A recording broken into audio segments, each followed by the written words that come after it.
everyone, and welcome to, well, not really Comic-Con, more like our in-home studio, but theoretically, welcome to San Diego Comic-Con at home. I'm Dr. Kristy Miller, and with me is Brian Miller, and we own Hi-Fi Color Design. Today we're going to talk about creating comics with your iPad. We'll talk about other applications as well, but mostly your iPad. For those of you that don't know us, we are a digital coloring studio. We work for all kinds of people that you've probably heard of, everything from DC and Marvel to IDW to Disney to whoever. You can think of it, we've probably worked for them in some time in the past. Hi-Fi is a studio. That means we have multiple employees, and so we all work under the banner of Hi-Fi instead of just under Brian's name because we didn't think that was fair. We're going to talk to you about a variety of different things today. All tied to your iPad, but show you a few different apps. We're not going to talk about all of them, obviously, because that could take 100 years, but we're going to focus in on a few of them. For those of you that don't know, Brian is a traditional painter. He's trained as a traditional painter, but sort of taught himself Photoshop along the way, and then he taught himself how to use the iPad along the way as well. So we're going to be talking to you about some of traditional art things like light and shadow and that kind of stuff, but also about what apps to use and how to use them to get them to do what you want. I actually am not an artist. I run the company, but I'm actually an archaeologist. And so Brian and I live, well, during non-COVID times, Brian and I live in the Middle East part of the year to go onto my digs. And so originally it was really hard because, you know, you have to lug a laptop around or a couple of laptops around, and you can't really, they don't have great connectivity, or you run out of battery, or there's just all kinds of problems. Well, it turns out that with the iPad, it's revolutionary, right? You can go anywhere, do anything. And that's one of the greatest benefits of the world of this iPad or tablet or whatever you use, is being able to be on the go. You're going to see a quick little animation video right now that Brian did on the iPad. And we'll talk about it in a little bit. But one of the early times when the iPads first came out, when was that, Brian? A long time ago. 2000 something or other. I don't know. But I know it was the first one you couldn't do much with, but it's when we got the iPad 2. Yeah. That's when it was just like, you could create something with this. The first one came out, and we're all like, yeah, this is kind of fun. I can read a book. But everybody's like, no, it's going to be great and revolutionary for art. And we're like, is it? And then like the iPad 2 and 3, and now, you know, obviously we've gone all those years ahead, and it's amazing. But early on, that iPad 2, Brian was totally like, I bet we can paint on this. I bet this will work. We can do this on the go. And so I also play a lot of tennis. And so we were at a tennis tournament, and he's like, for Marvel Press, we were supposed to do this Hulk cover. And he had to paint it. It was like Hulk versus Wolverine. Yeah. And so he's like, I'm going to do this on the iPad. And we're all like, I was like, I don't know if that's a great idea or not. You know, they're going to pay us for this. And so he's like, no, I think I can make it work. And so he decided to try it out. And so I'm playing tennis, and he's sitting outside with his iPad, and come to find out, he did the whole thing. Funniest thing was, that year we did San Diego Comic-Con, and we did one of the first iPad panels. And I was telling this story that Brian colored this thing while I was at tennis on the iPad, and here's the final cover. And I looked down, and our editor at the time was sitting in the front row waving at me like, you did? And because he was like, this can't be done, there's no way. It turned out even then we could do it. But now it's come so much further, and you can do so many more things, and there's so many more choices of apps. And so that's what we're going to give a little bit of a talk about today. You can see some of these. Because, back then, it was like you had to figure out how to make it work on the iPad. Right. And now with the iPad Pro and the Apple Pencil, you don't have to figure anything out. It's all set up to work like right out of the box, which is super nice. Yeah, and very convenient. And there's lots of choices for what you want to do and how you want to do it and that kind of stuff, where there wasn't then. And so what you're seeing here is just a few images that are going from the idea that you could sketch on your iPad, or you could sketch on actual paper and then snap a photo of it and bring it into your iPad. You can ink in it, you can color in it, you can do effects, lettering, the whole deal. And so that makes it obviously much more easy and handy, and an all-in-one device, where it didn't used to be that way. The only slight little caveat that we typically find is when you want to go to print. There's still very limited applications for actually getting your CMYK color, but we'll talk about that as we go here at the end.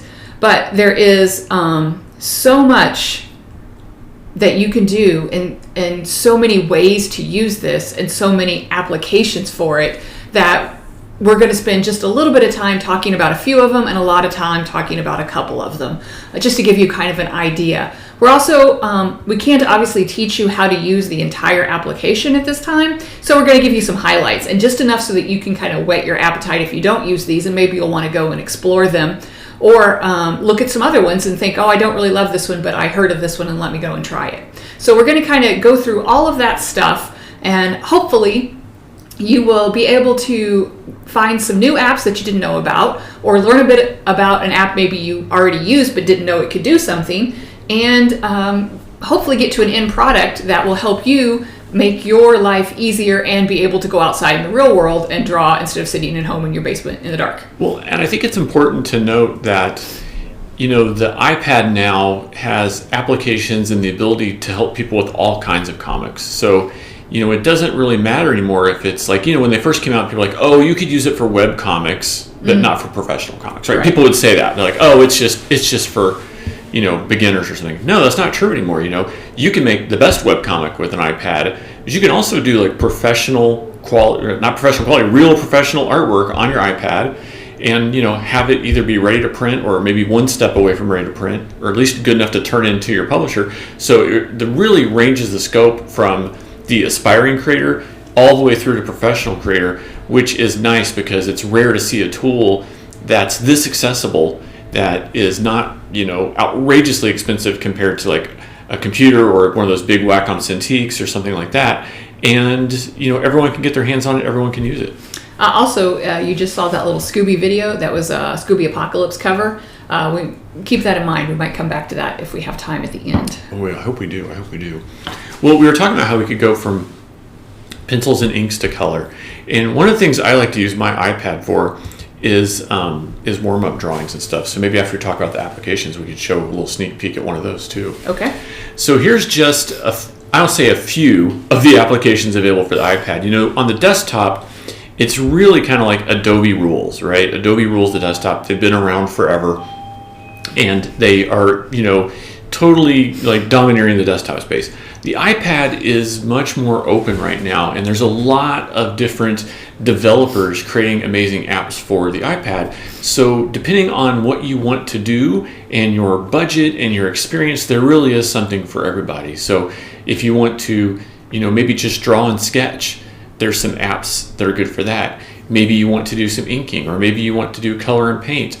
Maybe you want to make an entire comic book on the iPad. So depending on what you want to do, there are different apps. And so an example would be like this one called Comic Draw is made for someone who wants to make maybe like a web comic or like a small press printed comic.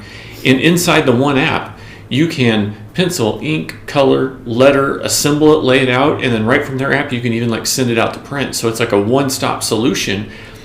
Does it have all the pro features of some of the Adobe apps? Maybe not, but I think for a lot of people that are just starting out, it's an easier way to get into it because you don't have to master 5 or 6 different apps. You can do everything in one app. So if that's you, you might want to go and check that app out because it's really, really cool and powerful, and there's a lot of comics being made with it now.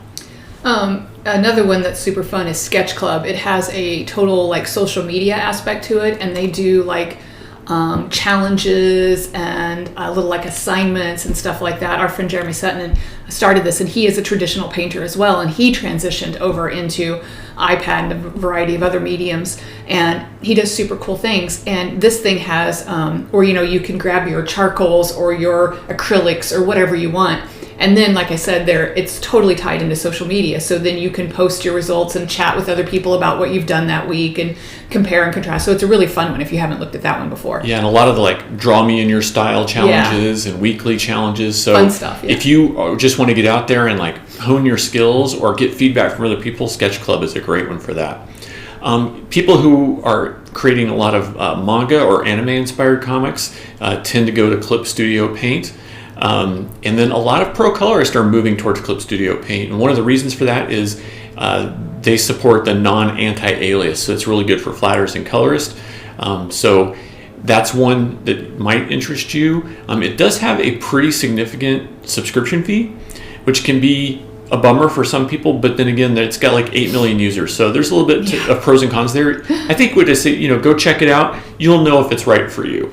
Well, and like Sketchbook, we were beta testers for the original Sketchbook way back when, and there hasn't been an update to it for a while, but it's still really good, and I think it's very user friendly. I think as a person that is super artistic, I think it's easy to understand and a good little kind of launch pad. The other thing is that a lot of these, we just mentioned Clip Studio Paint, but the majority of the rest of these, like $5, and then you can upgrade or do whatever. But if you just want to give them a try, some of them are free.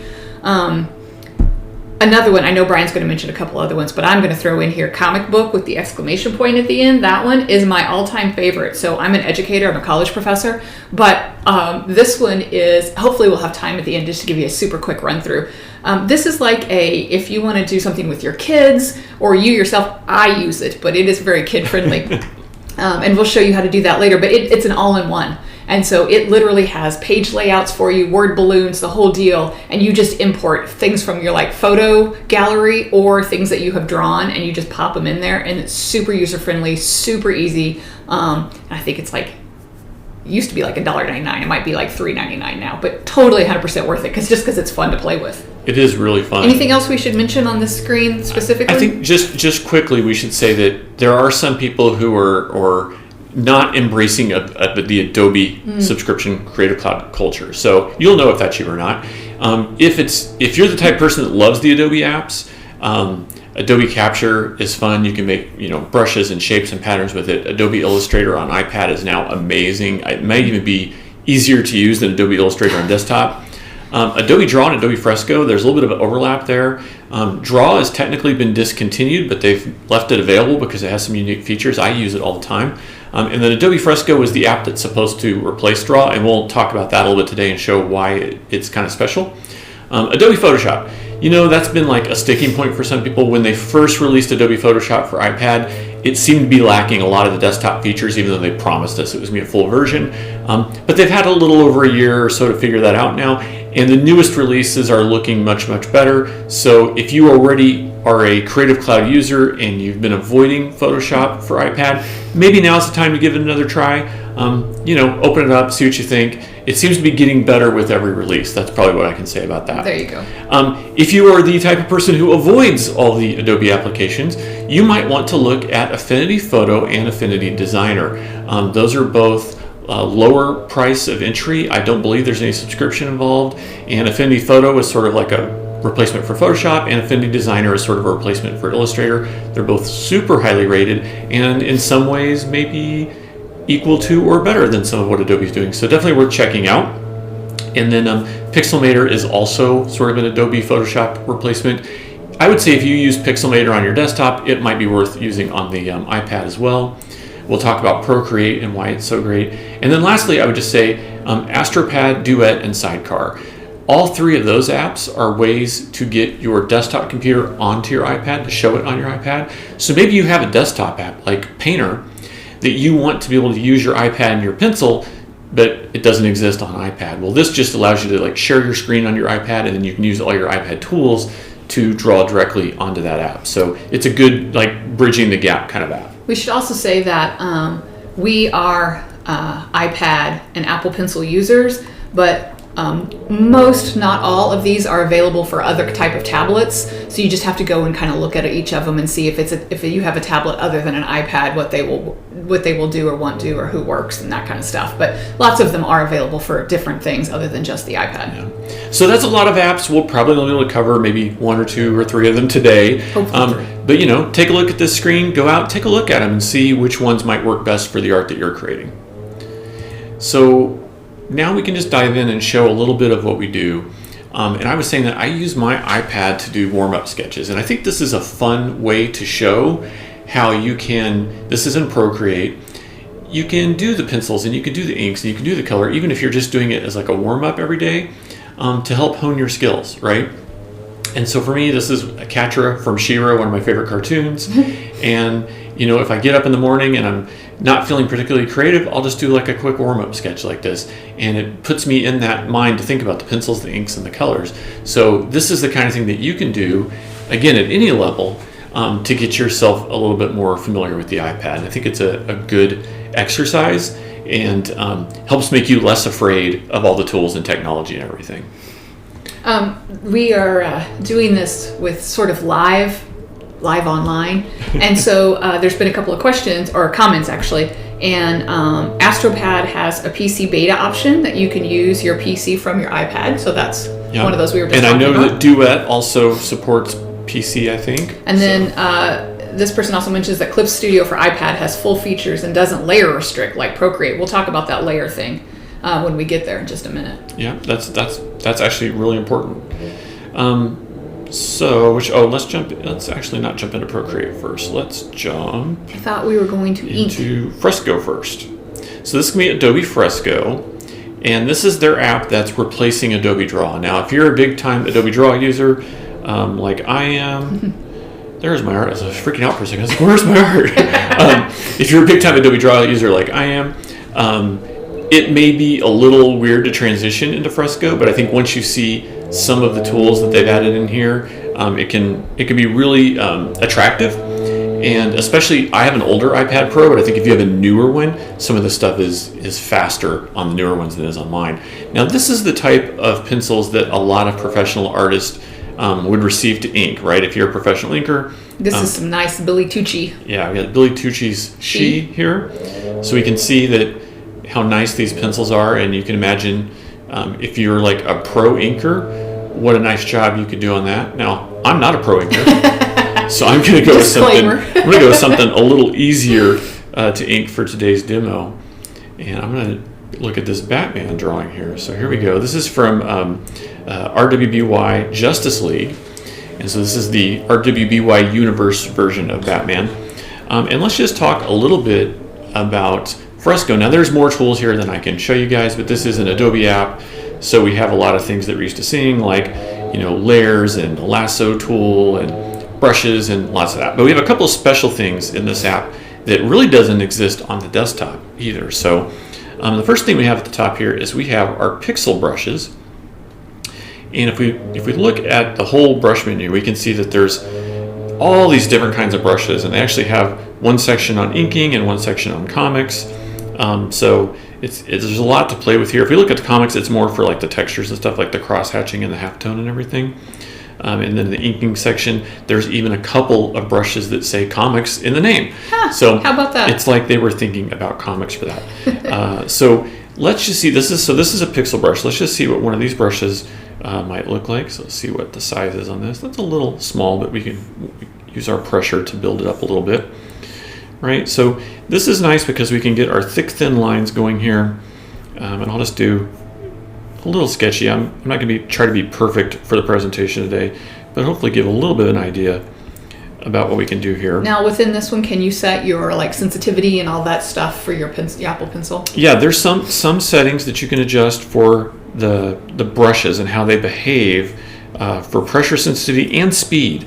And I think that's important to note that a lot of the iPad applications do have speed adjustments too. So depending on how fast you move your brush stroke, as well as the pressure. So I'm doing this pretty light and sketchy, but hopefully you can get an idea of it. What I want you to be able to see on this is some of the little texture that this brush has built into it. So the idea of almost like the paper texture. And a lot of people complain about digital art looking very digital. But hopefully you can see that with this sort of brush, we could get something that looks a little bit more organic and a little bit more traditional.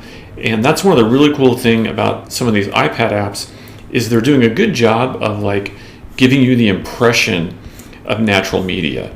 And I think that's something that a lot of digital art on iPad at least was lacking for a while. It was hard to get that sort of natural handcrafted, handmade look. And I think we're seeing a lot more of that coming to play now. So I'm just going to do a few more brush strokes just so you can see this. And then we'll look at something a little bit different here and kind of compare the options of what we have here. So there's just a couple of ink strokes on the hair. You can sort of see how that's going. and just imagine what it might look like, if you were to finish inking that. So did you make a layer, or did it automatically make a layer? So one of the cool things about this app is that when you choose a pixel brush, it starts a new pixel brush layer. As long as you're using pixel brushes, they will all go on that layer unless you manually make a new layer. But the cool thing about Fresco is it also has vector brushes, right? So here's the vector brush menu. And again, you can see we've got maybe not as many brushes, but a few brushes to choose from here. And this would be if you want those really smooth lines. Maybe you don't want those textures. Maybe you want really smooth lines. I'm going to hide this layer. And you'll see as soon as we put the brush down, it's going to automatically create a new layer. Mm-hmm. So maybe you want the really smooth lines. And that's what these vector brushes are going to do for you. And because they're vector, you can output this at any size or any resolution that you want. Now, the cool thing is that it allows you to mix vector strokes and pixel strokes. Now, why would I want to do that? You might want some things that are really smooth and hard-edged, and you might want some things that have the textures and stuff in it. Now, for those playing along at home that may not know, if I was going to blow this up to a billboard, I could not use the pixel brush, right? I would need to use the vector. Yeah, if you were going to make this, Times Square billboard, right, then the vector brush is going to give you the best results. The pixel brush will look pixelated eventually. Right. Or maybe it's a project where the client has said the final output must be a vector file, right? So you could do it this. You just have to remember, if you decide to mix vector and pixel brushes, then you are limiting your final output. What if I was just going to print it, like comic print it? Can I mix them then? It depends on the size of the canvas you set up. So this app will definitely do, full comic book size, full comic book resolution. So my iPad's 5 years old and it works on mine. So but I meant that, so if we were going to send this to print, I could still mix them because comic book size is not too big. Yes, that's exactly right. Okay. Yep, that's exactly right. So anyway, I'm just doing a few strokes here, but hopefully you can see how smooth these sort of strokes look, right, compared to the texture from the others. So you may have a style that you want to achieve, and that might be more textural, or it might be more smooth, or it might be a combination of the two, which could be really cool. Or you may have some technical settings, like you have to have vector output. Right. So Fresco can be a really cool app to use for that. And it's not just for inking, it does full color. There's people that are doing like full illustrations with it, everything from vector illustrations to painted and to these new hybrid where we're mixing the vector and the pixels. So cool. It's really cool. Let's just see the difference. There's the vector lines and there's the pixel lines, right? So you can see one looks a little bit more organic. Sketchy. And sketchy, right? And the other one has got those smooth lines. So there's a little bit something for everybody. This app does way more than what I've shown you, but if you're interested in Fresco, you can give it a shot. Okay, cool. Let's save that. And all this, because it's Adobe, it does save in your Creative Cloud, which is nice. You have access to it on your desktop as well. Now we can look at Procreate. Here we go. I've got a bunch of comic art that I've been working on here. And let's dive into everybody's favorite, your favorite and mine, Stargirl. This book just came out. People are going crazy over Todd Knox art. Yeah, oh, it's so super good. Fun. So good. So, Kristy, you said you wanted to ask about flatting when I open this up. Oh, yeah. So, those of you that do digital color know that it's a multi-step process, right? So you have your flats first, and usually that's somebody's whole job. And then you have the people that do the rendering or like the light and the shadow and that kind of stuff. So those are two separate people usually. And so I was rendering in Procreate. Can you do the flatting in Procreate? Right. So the answer would be a yes and a no. I know that's frustrating. Like everything else. You can flatten Procreate. I've flattened files in Procreate that I've colored in Procreate. But Procreate at this time doesn't support the non-anti-alias, which is what most of us pro colorists use in Photoshop. So it has to be something that's either like your personal project or something you're very confident won't have a lot of changes, or you do the flats in another iPad app or in Photoshop on your desktop and bring the flats in here, which is what I usually do. Just a quick, I know you could spend 3 days talking about this, but why anti-alias versus not anti-alias? What does it do? Well, we'll show you right now as we get started on the rendering. Okay. We'll talk about it right now. That's a perfect segue. Thanks. So here's some of the rendering. I've got everything done except for her face and hair and some of the gloves and everything. So we can see what that's looking like. It's coming together pretty nicely. But yeah, if I want to work on these areas, the reason that non-anti-alias makes a difference is for selecting areas. So the anti-alias just means it blends the colors that touch and you get like a soft fuzzy edge. Maybe you've seen it in some art, or if you've seen those bad Photoshops where people like try to put their head on someone else and they have like a fuzzy edge around the head, right? That's that anti-alias edge. And so in comics, obviously, we don't want to see that kind of stuff. So let's just see how it works. So I'm going to take from the top and grab my selection tool, and that's going to bring up this whole like menu of selection areas here. And we're going to use the automatic tool to start with. And as I click on her face... Wait, what's the automatic tool called for those that use Photoshop? Well, this is be similar to using the magic wand in Photoshop. There we go. Okay. Yeah, very similar to magic wand. So as I click her face, you can see it made this sort of like black mark on her face. Make sure I'm on the right layer. Yes, I am. Okay. And then I will click, bring that back up. And I will also click on her eyes. And then I'm going to use the copy and paste command here. And of course I copy pasted the whole image. Why is it when we record these things is when stuff acts up? You use this daily. Yeah, it's okay. Work. Oh, okay. I see what the problem is, people. So if you look on the menu here, there's a little paint bucket kind of on the bottom right that says color fill. So that had accidentally been turned on when I was doing something else. And so instead of selecting the area, it was filling that area with color. So that's okay. We'll live and learn. So let's see though if we can still. There we go. There's what our selection's supposed to look like. So we're gonna have to. This will give us a chance to show off in other tools. That'll be fine. So we've made the selection. Now I'm going to use the copy and paste. So important tool settings, right? Just like every other app. Gotta pay attention. Just like every other app. So I'm going to go ahead and drop that selection by clicking on the selection icon. I'm going to tap my layer and turn on the alpha lock. For those of you that use Photoshop, it's the same as the preserve transparency. Now, because I've accidentally filled that area with black, whoops, right? We have a boo-boo, so I need to go over to my color picker now. This will be a perfect segue into how to use the color picker. And these are at the top. Is that where you're getting those? Yeah. So when you click on this circle at the top, it brings up the color picker. And if you look, I have a palette for Stargirl, luckily, and I can just select the her skin color, and I could drag it over to those areas, which we could see how that works. Or I could just fill the entire layer, which is what I will probably do. So if you drag, you can fill individual sections. As long as they're closed. Yeah, as long as they're closed. So we could just do that. That's fine. There's also, if you tap the layer, you can fill the entire layer with a color. So easy enough to make a fix. But yeah, right? I was panicking there for a second. I'm like, it works fine until... You're like, I do know what I'm doing. Until we record the panel, and then it all goes crazy. All right. So there's our layer. We can see we've got the layer. It's called From Selection. I could rename it to Face if I wanted to. It's fine. So now we want to add some highlights and some details and stuff to her. So let's look at that. I'm going to go back to my selection tools. This time, instead of automatic, I'm going to choose freehand. And freehand is like the lasso tool in Photoshop. As a matter of fact, let's zoom in on her a little bit more. There we go. And I can also add a feather to this selection if I want to by clicking the feather icon, and then I can slide this slider for how much feather I want. Now there is one disappointment here in that in Photoshop, if you set the lasso feather, it stays that setting until you change it. In Procreate, it resets it back to 0 every time. Yeah. So the good news is you won't accidentally feather something, but the bad news is if you're doing a project like this and you want to use feather on every selection, you have to turn the feather on for every selection. So just something to consider.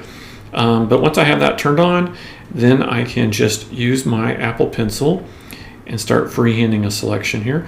And really the only reason I need a selection is so that I can control where my highlights and shadows are going while I'm using a bigger brush, right? You could get in there with like a really tiny paintbrush and like scratch away, but we want to use a bigger brush, so we'll do that today. It just gives us a little bit more control. So you can see the ants there. So I'm going to click on my brush tool, and it changes the way those ants look. And I'm going to go back to my color palette, and I'm going to pick my screen color for Stargirl. And all that means when we talk about screen colors is screen mode just means you're painting with light. So I'm going to zoom in a little bit, and we can see my brush that I'm using here. I'm using an airbrush today.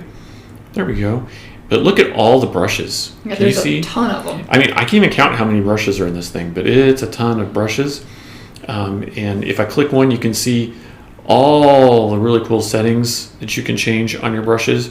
So this app, Procreate, it's just got so much depth that you can do that obviously we couldn't cover it in this short amount of time. Right. But regardless to say, dive in and play. Don't be afraid. You can't hurt anything. One question. Mm-hmm. Is it like when you adjust them, can you save it?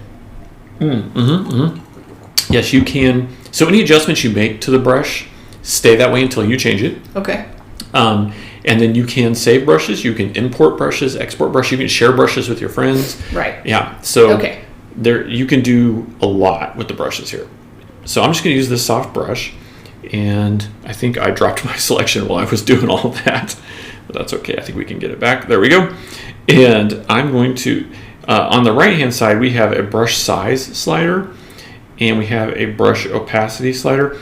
I like to leave my opacity somewhere around 75% most of the time and just use the pressure of the Apple Pencil to make up for it. But the size we have to adjust quite a bit back and forth. So we can just do a stroke. And that's a pretty good size right there. So we can start to bring a little bit of light into her face.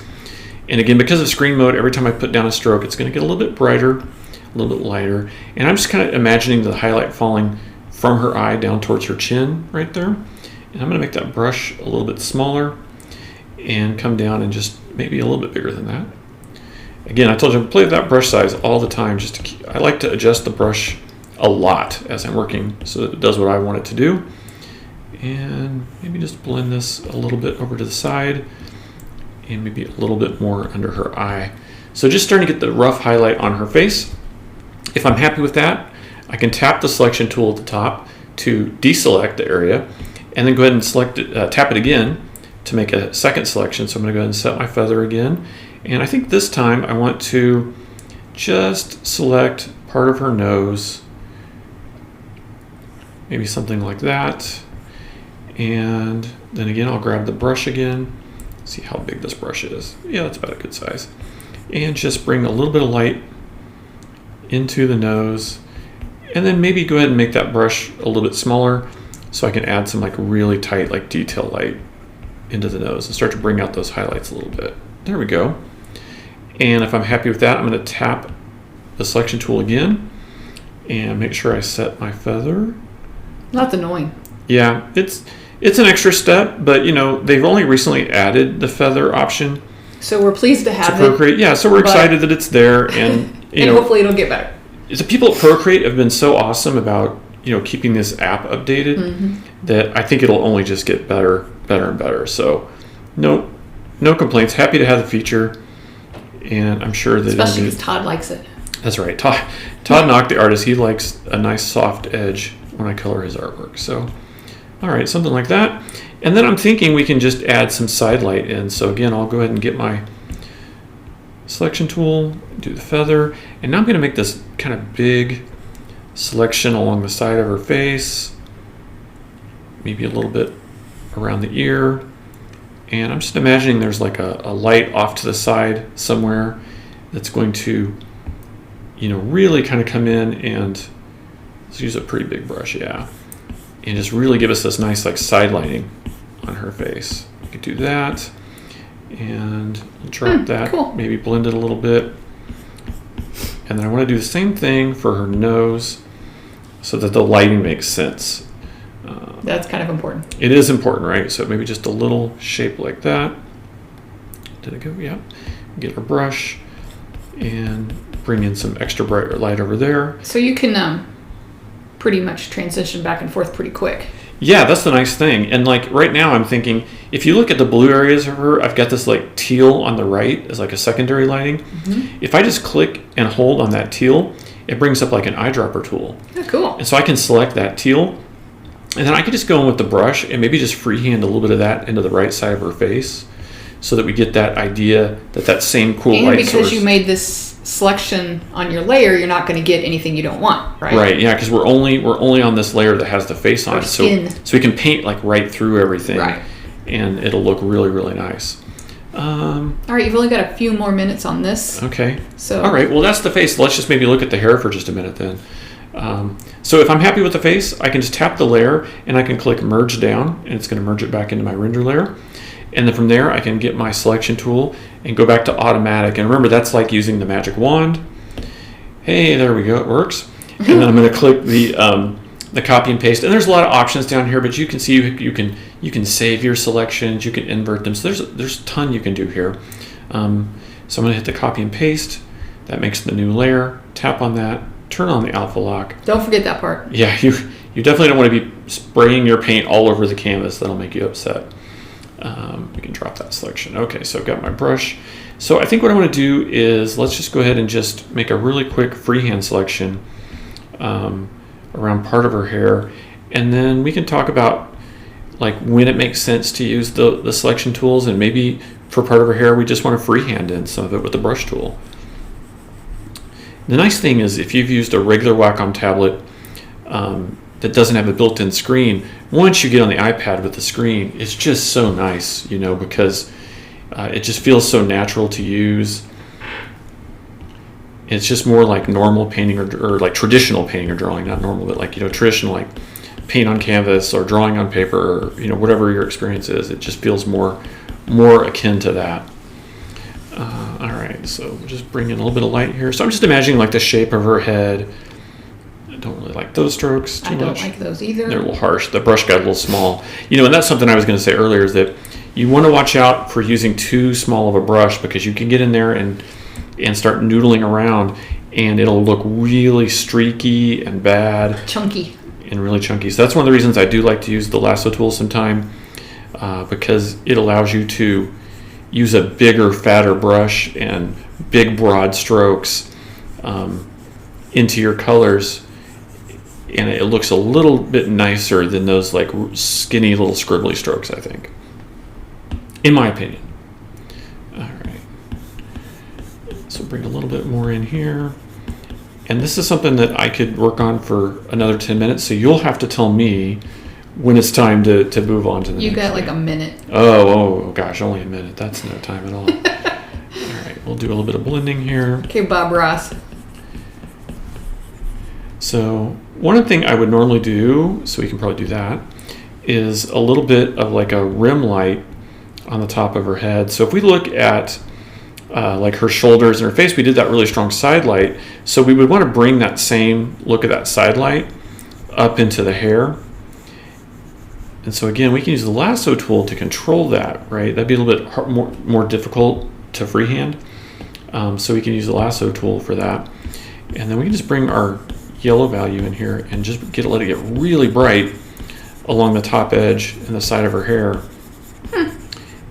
And then we could maybe drop that and let's just do a couple of freehand strokes so we can see what it might look like if we wanted to, maybe make the brush size just a little bit smaller and come in and just, freehand a few strokes to give her hair a little bit more volume and a little bit more depth and dimension. And so I won't be able to finish it in your minute that you gave me, but hopefully you can see that with 5 or 10 more minutes, right? You could have this hair looking pretty cool, I think.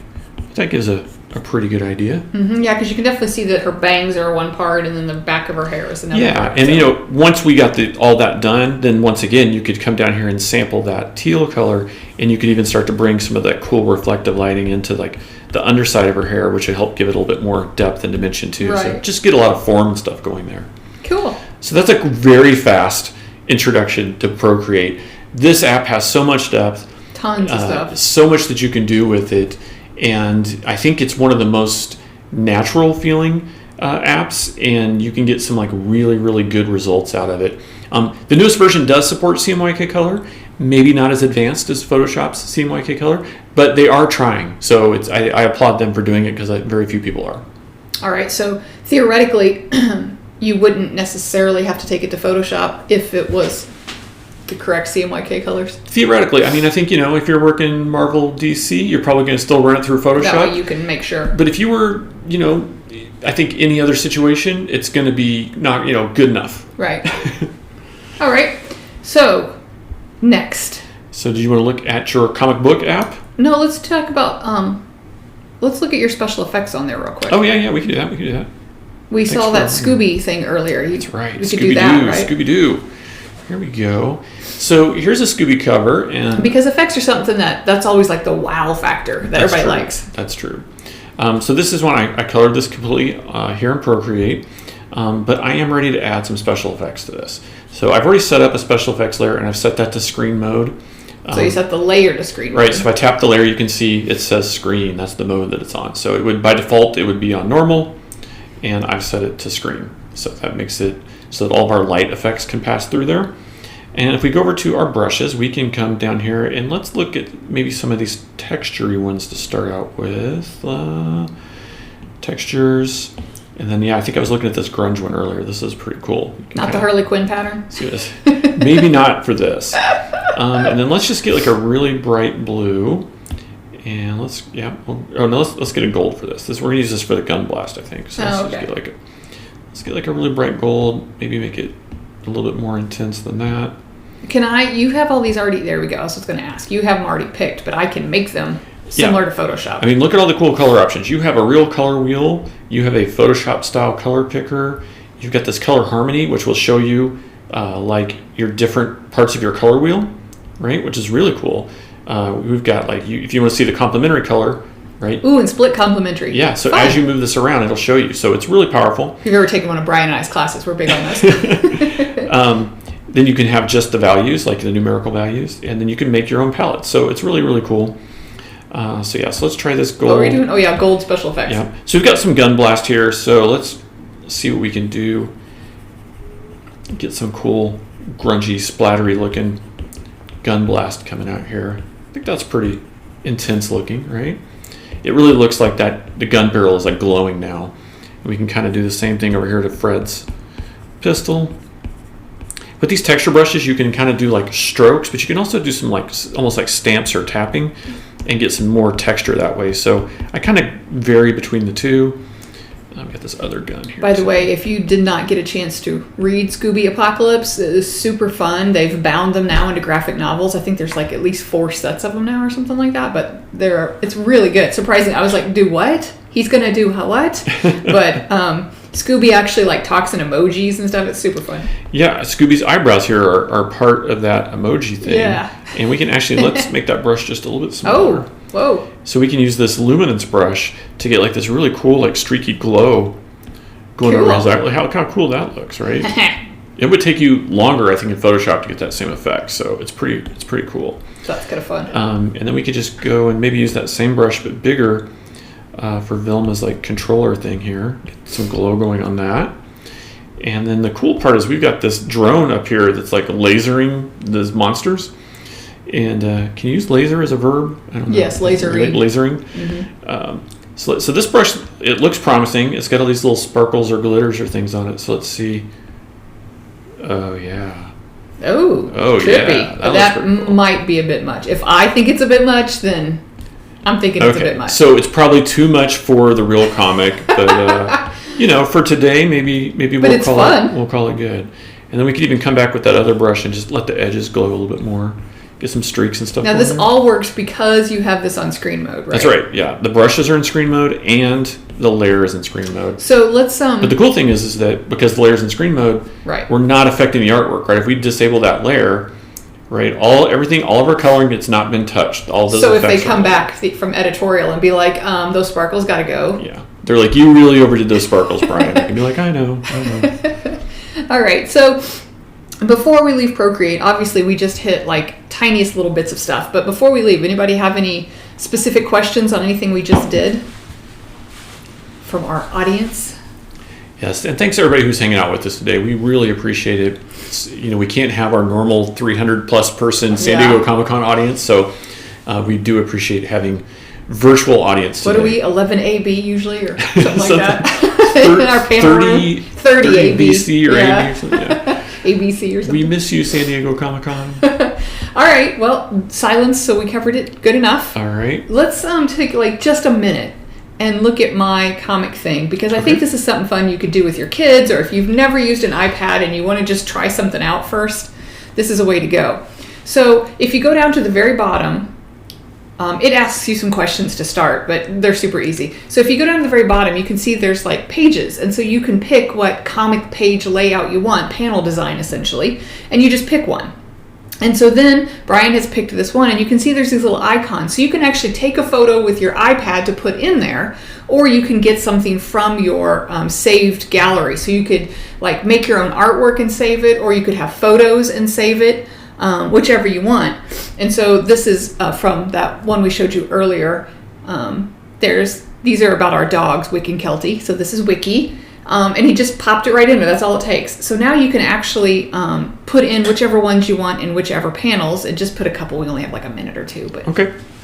So you get an idea. But now, if you go back down to the bottom where you were, you can click on the next one, and you can get the word balloons. And you grab the word balloons, and you can pick whichever one you want. And there's actually titles and all that kind of stuff as well. But you just grab a word balloon, whichever one you want, and you pop it up in it, move it, drag it around. And then you can change the tails on it too. So it's pointing the right direction. You just grab the tail and it'll change, and you can extend it or do whatever. And then where it says tap me, guess what? Tap that. And then you can type in whatever you want. And now it's all done. How cute is that? I mean, that's all it is. That's all it takes. And you can make your own little comics or travel logs or photos from your vacay or whatever. And if you go to it has special effects. If you click on that next one, there's some fun stuff. And you can actually buy like sticker packs and different balloons and stuff like that if you're so inclined. Yeah, it looks like some are included with the app, and then some are like in-app purchases. And then if you go to the next one, you can actually export this. So you can print it, you can save it, you can Instagram it, you can do whatever you want with it. And it's instant to those things. So it's just a fun way, super quick. Yeah, especially if you've got, like you said, kids and you just want to make a comic project. I did it for a little vacation we did, and sent it to my mom. She thought it was the coolest thing ever. So just another little fun thing that I think is a great little educational thing that anybody can do, as long as you've already saved your stuff in your photo gallery. All right, let's go back here. So again, we just touched on a couple of tiny little things. We could spend weeks and hours and days and years talking about all of these specific apps, but then also all of the ones that are out there. And the whole point is for you to go out and explore and try and learn. And the great thing is they're either free to like $5 to at the most, subscription based, like, the games you play. So what difference does it make? But it's something fun to try. And if you want to spend days, weeks, months, or years learning with us, with Brian and Kristy, you can join us on Patreon. So we do have a Patreon where we have video tutorials and live classes and artwork and all kinds of fun stuff. So if you want to learn more about iPad art or just about digital color with Photoshop, we are there on Patreon under Hi-Fi Color.